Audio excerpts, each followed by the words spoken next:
Runtuhnya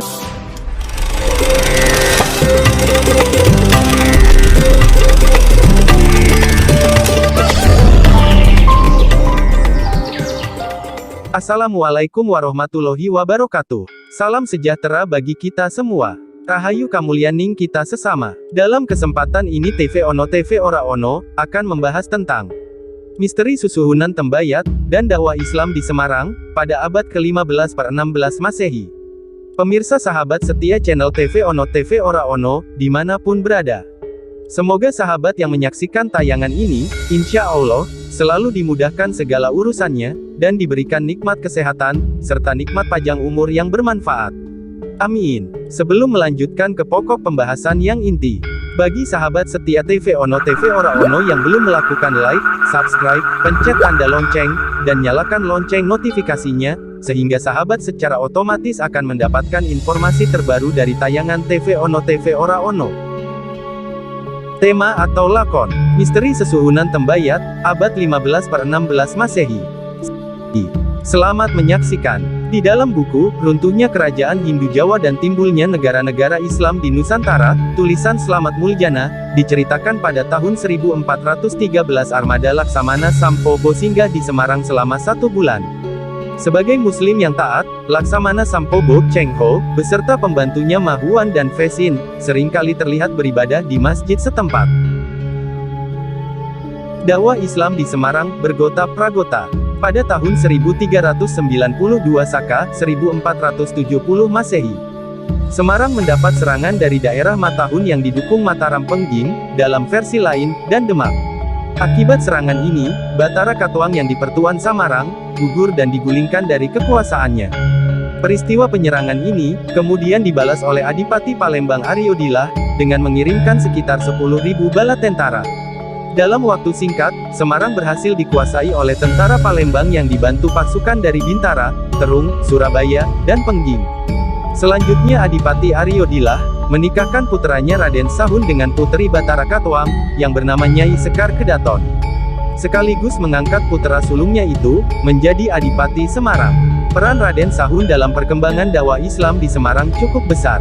Pada sekitar tahun 1418 Saka, 1496 Masehi ia meresmikan Tirang Ampere sebagai pusat kegiatan penyiaran Islam.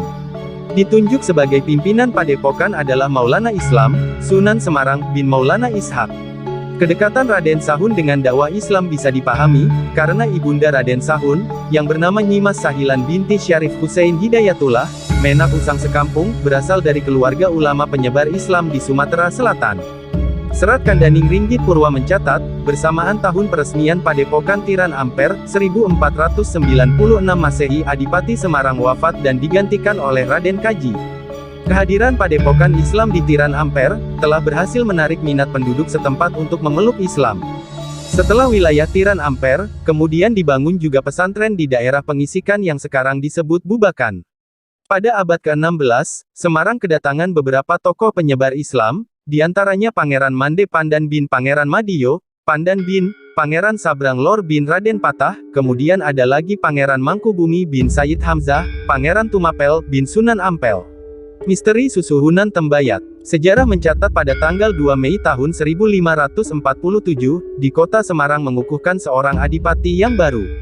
Peristiwa ini kemudian menjadi tanggal hari jadi kota Semarang. Sang adipati menurut kepercayaan rakyat Semarang kelak dikenal sebagai Sunan Bayat, Susuhunan Tembayat.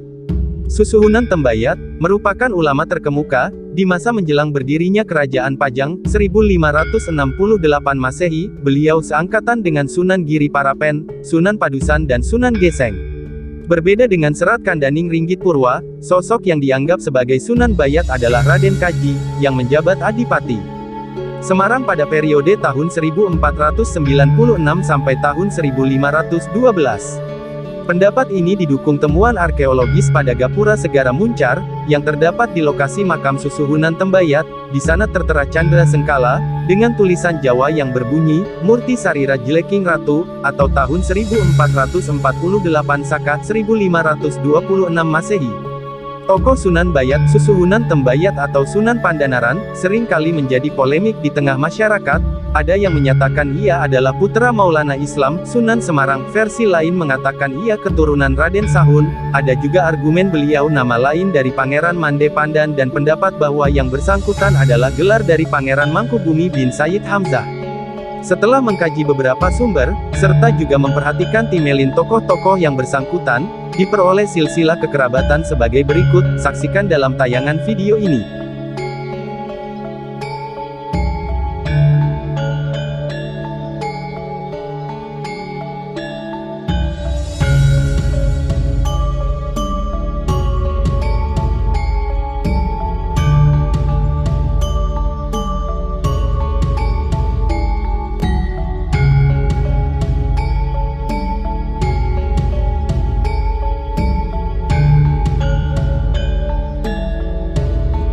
Wallahu a'lamu bisyawab. Demikian ringkasan tayangan Misteri Susuhunan Tembayat dan dakwah Islam di Semarang pada abad ke-15 per 16 Masehi.